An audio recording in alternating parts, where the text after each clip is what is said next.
Hi, beautiful people. So I just realized I deleted my music by mistake. So I don't have a music, but it's Monday. And my name is Celeste. If you're watching this on the replay, my name is Celeste. I'm a therapist from Boston. And I come on, I talk to people that are doing things to empower the lives of others by sharing their story.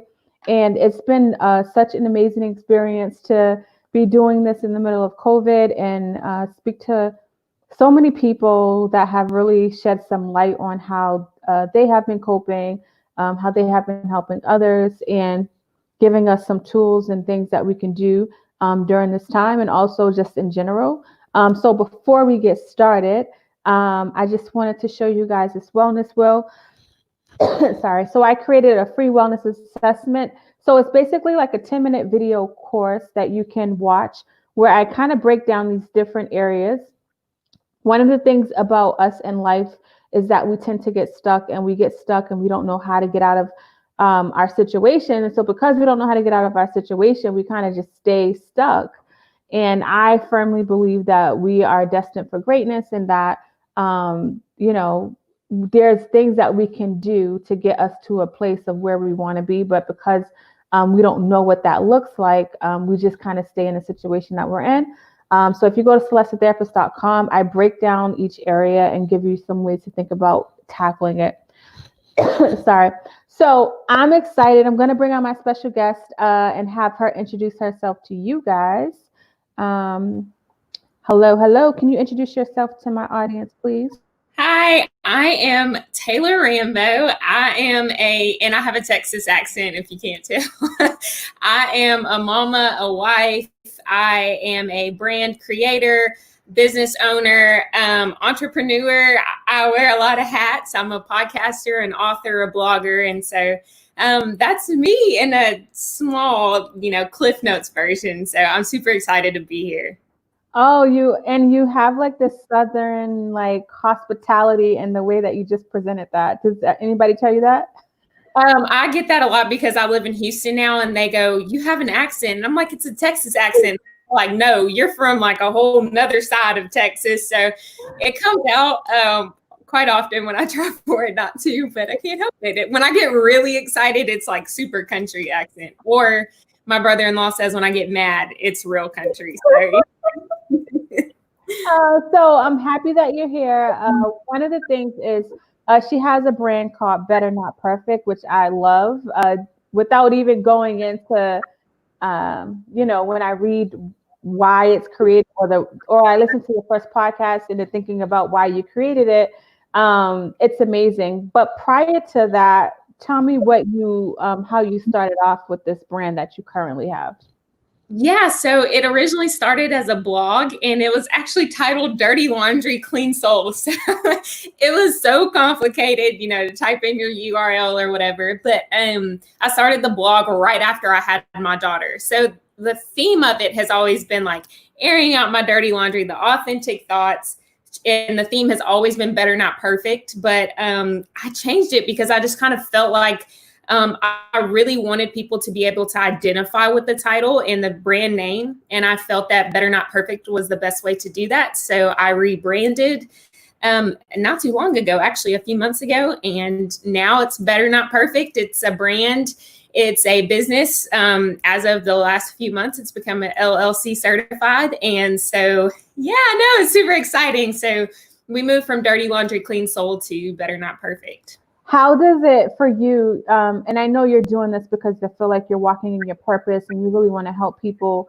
But what made you decide to start this? Because the thought of like dirty laundry and airing it out feels vulnerable. So I'm curious about why you started that.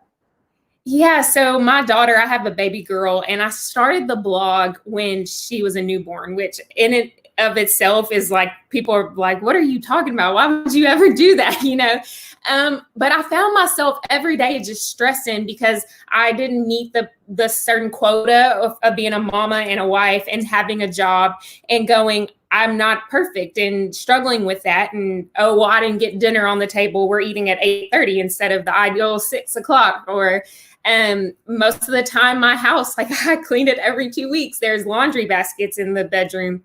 which is still the case. But there are so many things about my life that I was so afraid to let people see. And I was exhausted by the end of the day because I was constantly in my head like, well, I have mom guilt right now. And so I'm not perfect, or I didn't have dinner on the table, so I'm not the perfect wife, or, I didn't get all the things done. I'm not the perfect, at the time, youth pastor. And so it was just exhausting. And I finally wanted to go, especially because social media, everybody puts their highlights on there. And I wanted to be like, what are we doing? Like, we're setting this standard for people that nobody can reach.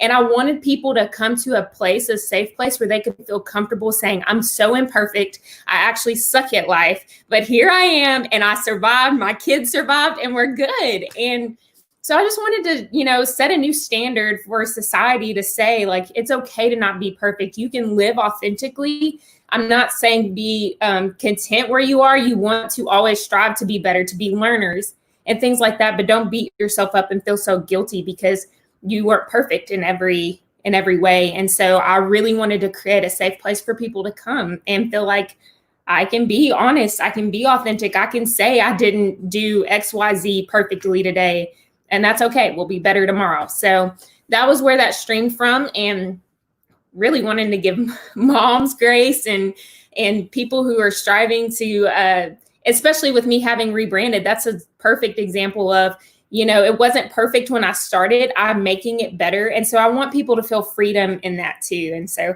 that's where it all stemmed from, and it has grown from there. Well, that's awesome. And one of the things you said is being a youth pastor. So I'm assuming you're a Christian? Yes. And so as a Christian, how did that feel for you to accept that? I know, like, when we're taught this and that we're not perfect, but for some reason, I think we struggle when we are not doing things that we think we're supposed to do, or we have these expectations. How did it feel for you to have that aha moment and click and start to say, you know what, I'm human. Like, God still loves me. If the dinner's on table at 6 or 8:30, why am I putting this pressure on myself? Mm-hmm. Yeah. So I think we so often feel like if we're not perfect, then Jesus is super disappointed in us. If we were so perfect, we wouldn't need Jesus. And I think that's part of it. We have to remind ourselves, we have to rely on him. And that's a good thing. And I don't think Jesus wants us to beat ourselves up. I think he wants us to live passionately and desire a relationship with him. But some days we might only get 5 minutes on our devotional, the Bible plan, and we don't, spend an hour reading our Bible. I think Jesus just desperately desires for us to have a relationship with him, but to live the way that he created us to, which was to be authentic in that. And I feel like the best way to show people who Jesus is to say he loves me despite my imperfections, and he still desires me. Like, how amazing is that? And so that was really, I think that's what he's calling us to do. I think when we start to focus on having to be perfect in order for Jesus to love us, then we start to make it a religion, and it's not a relationship. And Jesus desires to have a relationship with us. I fully believe that, and reading scripture and things like that. And so I think we live more so in our purpose when we decide and understand we're imperfect, but that's exactly, he still loves us in those imperfections, rather than going, I have to hit all of these standards, and if I don't, Jesus hates me, and now I have to make up for it. And that's not how he wants us to live. He wants us to live freely and to know that we're okay to be imperfect. That's all we need him. No, yeah, that's good. And so with Better Not Perfect, and thinking about everything that you said, one of the things in your podcast, you said, I've been thinking about doing this for the last 2 years. So what was it that kind of hindered you? Because, my podcast, when I hear people's stories, I'm like, there's so many different people that can relate. And I know there's people that's like, oh, I've been wanting to do this for a long time. You wanted it to do it for about 2 years. What made you decide to, like, you know what, let me just push out my comfort zone and like just hit the play button and let's go? I feel like God gives us passions, and we just can't deny them for a certain amount of time. You deny them, and then he's like, hey, this is for you. I wanted it to be what I thought was the right timing. And, and I kind of got that mixed up. God's like, my timing's different than yours, but what I really, I think what just kind of pushed me forward was me to go, I got to stop having excuses while I'm not starting it. Something that held me back was I don't exactly know how to do this perfectly. I'm not amazing at it. There are so many other podcasters and authors and bloggers out there who are so much better than me. And I think I had to stop comparing, my day one to their like day 8,000. And I was just like, I'm going to go for it. I fully believe that the dreams and passions that are on our hearts are not by mistake. I feel like it has put those on our heart. And if we're truly seeking out what he desires for our lives, then in that, I think we can be confident in pursuing those passions and dreams, knowing that he's behind it all. And so I finally just decided I'm going to stop making excuses. And it's okay that it's imperfect if I start it. But if this is what I'm called to, I've got to step into that, because you find yourself unhappy, and I'm not saying you stepping into your dreams and passions, accomplishing that creates all happiness. Like you'll never be upset or sad or mad again. But I just think when we step into our purpose and our passions that God has called us to, then we start to understand God in a sense, and to know that behind all of it is him, but also that he created each of us uniquely. And I started to think, I'm keeping things from the world. Like I'm doing the world an injustice by not stepping into my passion, by not stepping into my dreams and embracing those. And so I would say to people who are listening to this, who can compare, like you are keeping the world from something great, because God can do something with it if he's put a passion or a dream on your heart. And so don't keep the world from that, embrace those. And it's going to be imperfect when you start it, and that's okay. Just go for it, and you learn along the way. Yes, you're speaking my language. I tell people all the time I've like done many different things, and I was like, oh, people would say like, I wish I could just do it like you do it. And I said, well, like I don't want to deal with the anxiety of not doing it, because I know when God puts something on my heart to do, I struggle with sleep. I get irritable because it's like there, and my body and spirit knows that I'm capable of doing these things. But then when I don't do it, there's a struggle that I have. It's kind of like Jonah and the whale in the Bible, where he was trying to run away. I felt like at one point I tried to run away from like my purpose because I felt like it was too hard. And like Taylor's saying, it's not that we start walking in our purpose and everything is just like roses and sunshine. We still got to like go through it, but I feel like the road looks different when we walk into that path, right? Right. And I don't want people to do it exactly like I do it either, because I think we're all unique for a reason. And so while I want to put the tools out there to help people and to show them, my experiences and how I've progressed, I feel like there's so much value in the uniqueness that you bring to your passion and your dreams. And that's why I say all the time, like, there's plenty of room. You want to start a podcast? Cool. Let me show you how to do it.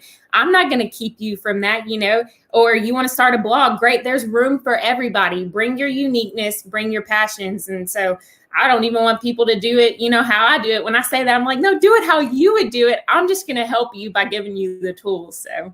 Yes, that's good. And speaking of your podcast, what can people expect from the podcast, Better Not Perfect?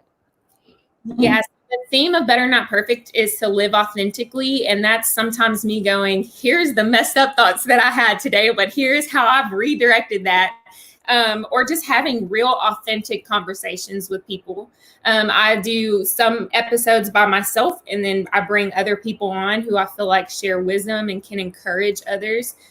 Really, women are the guests that I have on, because I just want people, when they join in on the Better Not Perfect podcast, I want them to feel encouraged and inspired. And I want them to know that they're not alone in whatever walk or, situation that they're in. Oh, that's so amazing. And how have you been feeling now that you've been doing it? Your latest episode was about no excuses, actually, about not making excuses. Like, how do you feel that it's going? I think it's going great. It's growing a ton, which has been very encouraging in a sense, because when I first started, I was like, as long as I help one person, that's all that I care about. And now I have people like, hey, I listened, it was amazing. It's going great. I will say that there have still been hiccups. Like, I released a bonus episode on Friday, and the audio, like I needed to edit it some more, but I went out of town. And I'm like, oh my gosh, I don't have my computer. I don't know why I would ever leave town without my computer. And I just thought to myself, you know what? Everybody knows they're joining the Better Not Perfect podcast. So I'll fix it when I come in town on Sunday, and now we're good. So while there's still hiccups, again, I'm not perfect. It's been going really good. I'm so grateful for the people who have joined in on that. And I hope that they're inspired by that too. Yes, and I can co-sign. It's an amazing podcast. Definitely is streaming on Apple Podcasts, everywhere it's streaming. And I think that's like the thing that's missing in the world today is the authenticity and the transparency. And I think that people are able to see like they're not alone. And a lot of times, unfortunately, we stay isolated with our thoughts and think because we're looking at somebody's snapshot reel and comparing it to our entire life. Like when you think about it logically, it's like it doesn't make any sense. I'm just looking at a picture, but I'm comparing it to my entire life. Like it'll never add up. Yeah, y'all better stop following those Kardashians if you're sitting there comparing yourself. I'm like, look, they've got it all together. Let me unfollow right now and figure my life out. You know. Yes. Unfollowing could be a very important tool. And a lot of times it's like when we think about some of our stressors, it's a lot of things that we are choosing to do. And so if we can just kind of choose us and just because somebody's able to look at it and be fine and you're not, that's them and that's not you. And so you got to understand what your threshold is and make sure you take care of it. It's so important. Yes, I totally agree with that. I think sometimes we feel like, oh, if I unfollow this person, then I'm just being rude or whatever. It's like, no, you're taking care of yourself. It's self-care first. And then if you feel like you get into the right headspace later, follow on back. But if it's a personal relationship, text them and just be honest and say, hey, I'm feeling some jealousy. I love you. I'll follow you later, but I need to kind of recenter myself. So I think that too. It's like, don't be afraid to do that. You got to take care of yourself. You got to take care of yourself. Yes. And speaking of like, so you rebranded, then you bring out this podcast. Then it's like, you got this book out. Like, congratulations a million and triple times. Too bad you can't really celebrate because of COVID, but I'm sure you had your little celebration inside your house. Yes, my husband did amazing. He celebrated me on the day of the release. So it was a lot of fun. I'm a homebody anyway, so he got like my favorite restaurant and we ate at home. It was nice. So tell people the name of your book, like how you created it, and you're so excited about it. I can see on your face. Yeah, so it's called Reckless Grace, A Journey to Bold Forgiveness. It's spelled reckless with a W, which everybody's like, you're an author and you misspelled that. It's on purpose. It was intentional. But it's a journey. It's a journey to bold forgiveness. And so that's why I titled it Reckless with the W. But I just really wanted to, I wanted to share my story, but not just share my story where people, or it doesn't apply to others. I wanted to share my story to encourage other people to share their story. I wanted them to feel like they could be comfortable with, using their stories to point other people to Jesus. It may not be that you write a book, but it may be coming out to one person who, is looking for that encouragement for you to feel confident in that. I also struggled with forgiveness. It was very tough for me because it affected so many areas of my life that I did not realize. And I wasn't really able to thrive in a sense. My relationships weren't able to thrive because I struggled with unforgiveness so much. And I finally got on this journey where I was like, I've got to stop giving people control of my life. And so I started working through that, through counseling, through my story and how I progressed in my relationships, the different relationships in my life. And I just wanted to encourage other people in that who may be struggling with unforgiveness to help them walk through what that looks like, to help them take my story and feel confident in the story that they were given. And just, I wanted, again, it ties back into Better Not Perfect. I wanted people to know that they're not alone. And so I wanted to invite them on this journey with me, not to just feel like it's all about me, but to go, hey, how can I walk with you through this? And just walk people through my story in that book. And so it's been amazing. It was a lot of work, but it was a desire I put on, had on my heart. I actually had like 8 manuscripts that I deleted. And finally I said, I've got to stop. Like, I've got to stop. And so I finished the manuscript and went from there, and it's been amazing. I'm so grateful. Super scary. When you put your story out there, you're extremely vulnerable, and you're going, here's all the things, the secrets about me that I've never told anybody, but now I'm going to put it out for the world to see and to read. And I was terrified because I thought, so many people who think they know me are going to read this and go, she's a terrible person, look at all the things that she did. But I didn't want to just show people like how I extended grace to other people. I wanted them to see how God extended grace to me. And I feel like until we can step into the grace he has given us, or until we can actually, give other people grace, we can't fully understand what it's like to receive grace. And so I wanted to walk people through that. And ultimately, I know even if you haven't come from a place of unforgiveness, one day you might get there. And so just wanting to, share, go on a journey with people to say, I'm with you. I don't know what this looks like for you, but to encourage them in that. And so it's been amazing. I cannot believe it. Like, I held the book in my hands and I was like, I don't think, like, who wrote this? Like, this is nuts. So it's been super, super exciting, but it was also a little stressful. So Taylor, I have a follow-up question, but I just wanted to make a comment in regards to like sharing stuff. Sometimes I wake up, I'm like, oh my God, I can't believe I just said all that. But then it'll be like a little bubbly in my stomach and I'm like, it's fine.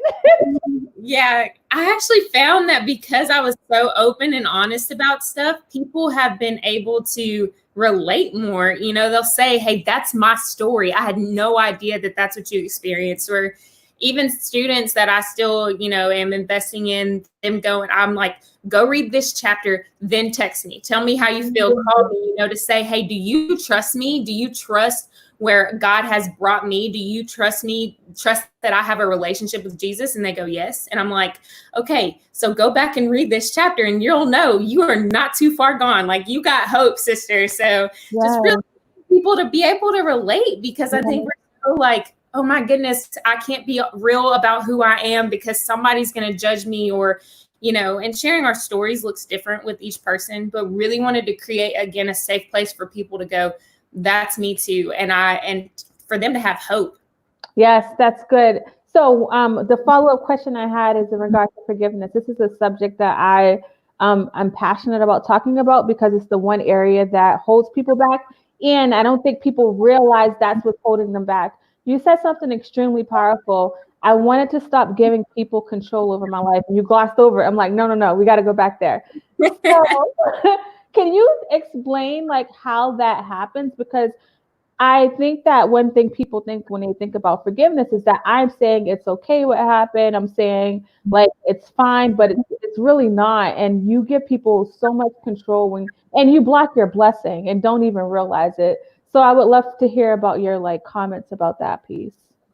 Yeah, so I talk about a little bit in the book of forgiveness doesn't mean that you're forgetting, and also that it's not okay. It's not you saying that it's okay what they did or you condoning what they did, but it is a step in you trying and you stepping into your purpose and your calling.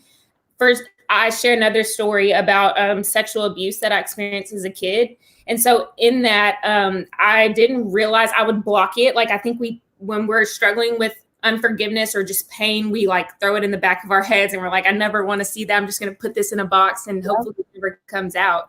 And when I actually got married and then we had our daughter, I started to realize it was really affecting relationships that I truly cared about. And I was like, I'm giving this person so much control over my life that they don't deserve.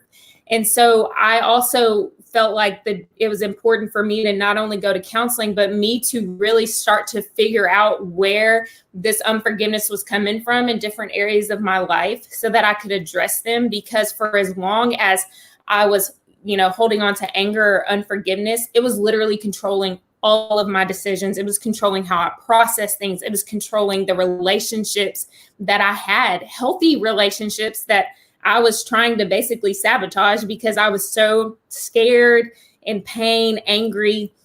And I think we think, oh, if I don't forgive my enemy or if I don't forgive this person, I'm giving them exactly what they deserve. And it's like, but Jesus gave me grace I didn't deserve. And so how do I look at it from that lens and to say, I'm not excusing what they did, but they don't deserve this much control over my life. And I refuse to continue to allow them to make or to cause and impact the decisions that I am making. And so I think when we do that, then we experience a freedom where we're like, I can help somebody else. Like I'm taking the blinders off and I'm going, okay, how do I use this to help somebody else? How do I use this to point other people to Jesus?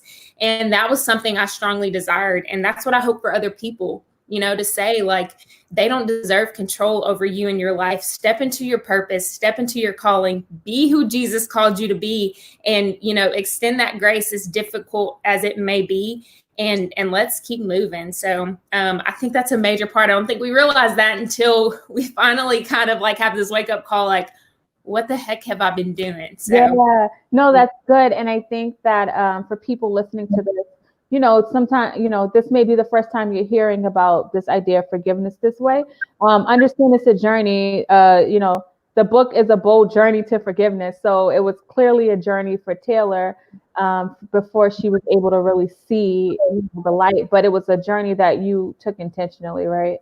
Yes. And intentionally and unintentionally, I think God revealed it to me. And then I finally made some intentional steps to progress toward that. But I even share this, like something recently happened to me and our family. And I'm having to go through this process of forgiveness again. So it's not something that you step into and it's like, I'm good every day, don't have to worry about it anymore. It's more so of like, it's a continuous journey, but it's a journey I'm willing to take because I want to live and be healthy. So even reading it, it's not like, here's all the steps for you to never have to experience this again. It's just like, this is continuous, and here are things that you can put in place to help you with that. Yeah, I love that. And the healthy relationship, if you heard Taylor, she said, I was messing up healthy relationships. It's like, how do you mess up a healthy relationship? If you're not healthy, it's hard for you to accept the healthy relationship that you have. Because you're walking in it from that lens of like whatever it is that you're struggling with, right? And so if you have a healthy relationship, whatever that looks like, that person is healthy, it can be tainted by your lens. And you can still stay in this kind of victim mentality. So pushing it in your subconscious and not thinking about it, it's like when you think about it, how can I unthink about something that I experienced? Like it's not possible. It's there, but it's going to manifest in different ways, which you've experienced and have been walking through. So that's good. I appreciate you sharing that with us. Yeah, of course. So I want to know, like, I know your book and your podcast came out, but how have you been dealing with COVID as a mom, as a wife, and everything that you do?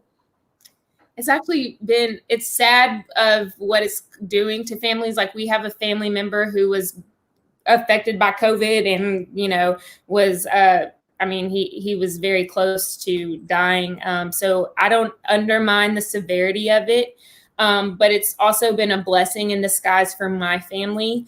My husband is a Texas football coach, which ultimately means I don't ever see him, and my daughter, And so with him being at home and myself, it just helped us to kind of recenter and go, okay, like what really matters. And so we're always go, go, go, go, go. And now I'm like, life doesn't have to be that way. Like I get to, I've been given this gift to spend time with my daughter and to just kind of reorganize my priorities. And so it's been a gift. I've worked on a ton of projects since. And so that's a gift as well. I've been able to do a lot of stuff. I'm releasing something soon. I will be releasing that in August. I'm super excited about it. But it's just, it's in a weird way, it's been a blessing. I actually resigned from my youth pastor job during the pandemic. So what? I know. So everybody's like, I'm telling you, people look at me and they're like, how did that feel? How long was you a youth pastor? How did that feel to do that? Oh my goodness. Yeah. So you kind of get into this place where you're like, am I really doing God's work if it's not specifically in ministry? And so to resign from that was difficult. You build these relationships with people and then you feel like you're kind of leaving them. But essentially I'm not. I I felt like God was calling me to more of a women's ministry, which I feel like is through my brand. Yeah. I seek to encourage people and, like I said, to point them to Jesus through my Better Not Perfect brand and the things that I offer in products like that. And just really wanting to inspire people to step into their purpose. And so I felt like God was calling me to that, which was a struggle because it's like, you want me to step away from a place that I'm making consistent money? Like what, but I fully believe that stepping into my purpose, and that's what I feel like God is calling me to next. And so I resigned, and now, like I said, Better Not Perfect is a business, it's a brand, and so it's growing. I'm excited about it. So it's kind of hard to leave things behind, especially when they're uncertain, when there's uncertainty in the future. But I've just had so much peace about it. And I'm like, okay, God, not my will, but yours. And so let's do it. Whatever that looks like, I'm stepping out in faith. And so, I'm, like I said, people watching are probably like, this girl is crazy. She started a blog when she had a newborn. She resigned from her position during a pandemic. Like, what's going on? So no, you're good. You're walking in your purpose. It's something powerful. When you have a relationship with God, your decision making kind of looks different. It may look crazy to everybody else, but there's a purpose in everything. And I think like your brand is clearly speaks a lot to women. I can totally see that, especially with the timing that you started, the reason why you started it. And I know I've struggled with that, trying to like make everything right and just feeling the pressure from my own self because ain't nobody else put the pressure. Right. Nobody else put the pressure on me. It's only me. And how that struggle was. And one of my sayings that I like to say is I want to make my today better than my yesterday. So that's why I love what you stand for in your whole like aura. It's amazing. I got off on a tangent. I don't even remember what question you asked me before. There was no question. No, I was just following up with because you're passionate. That's why you was like on a tangent. It happens. I do it all the time. I just I forgot what you asked me, but I know what I said was powerful. Wait, that was powerful. Tell people how they can reach you. You're amazing. I love your authenticity. I love everything authentic because it's not enough of it in the world. And you're going to help so many people by everything that you do. So I'm just grateful that you landed on this podcast. But tell people how they can reach you. Yeah, so they can reach me in several places. My main thing is my website. It's www.taylorrambo.com, which I see it's at the bottom as well. So they can go to my website, and it has all my social links to my podcasts. My podcast, Better Not Perfect, is wherever you listen to podcasts. The book is available on Amazon and iBooks and, Goodreads, things like that. They can find me on Instagram at withTaylor_Rambo. Facebook, I have a Facebook page for Better Not Perfect, Facebook group for Better Not Perfect podcast. So I'm in a lot of places. Pinterest, I've gotten into that lately. So they can find me in a lot of places. But if they go to my website, they'll be able to get access to all of those links where they don't have to go search for it. So. Yay, that's awesome. I got a Pinterest account. I just post on it. I haven't been able to get into it, but I can tell you seem like you like aesthetics, like you like things to be a certain way. I am. And then when it gets to about 1 a.m. in the morning and I'm up, I'm like, you know what? Again, Better Not Perfect. I'm just going to make it imperfect. Sleep. Taylor, I swear now when I'm struggling, I'm like, Celeste, Better Not Perfect. Yep. And I know that's what you say now. You have no other choice because you're constantly typing it out. So now it's in your spirit now. So when you're struggling, you got to be like, Better Not Perfect. Yeah, exactly. I'm like, there's spaghetti sauce from my toddler on the wall. You know what? Better Not Perfect. I'm going to sleep. That's my life now. I fully embraced it. You got to. It's an affirmation that you're constantly saying. Thank you so much, Taylor. Is there anything else you want to say to my audience before you go? No, I thank you all for watching, and I just hope that you're encouraged. I want to tell you, step into your purpose, live authentically, and just be you. And I can't wait to connect with them. So thank you so much for having me on this podcast. It was so fun. Oh, good. Thank you. That makes me happy. All right. Have a good night. Thank you too. Okay. That was today's show. If you've never been here before, I stream live Monday through Friday, 8 p.m. Eastern Standard Time. This podcast is going to be available on the podcast, which is streaming on all podcasting platforms. So my podcast is called Celeste Therapist Podcast. And this is episode 223. And so I'm going to name it Better Not Perfect, so it'll be easy to find, with Taylor. She was extremely amazing. If you want to be a guest on the show or have a show idea, all you got to do is email me, info@celestetherapist.com, or you can find me on all social media platforms. I'm literally everywhere, at Celeste Therapist. Yeah, Celeste Therapist. You can find me there. Instagram, Facebook, Periscope, YouTube. YouTube is where the streams, Facebook and Periscope. So thank you guys so much for rocking out with me, and I will talk to you guys later.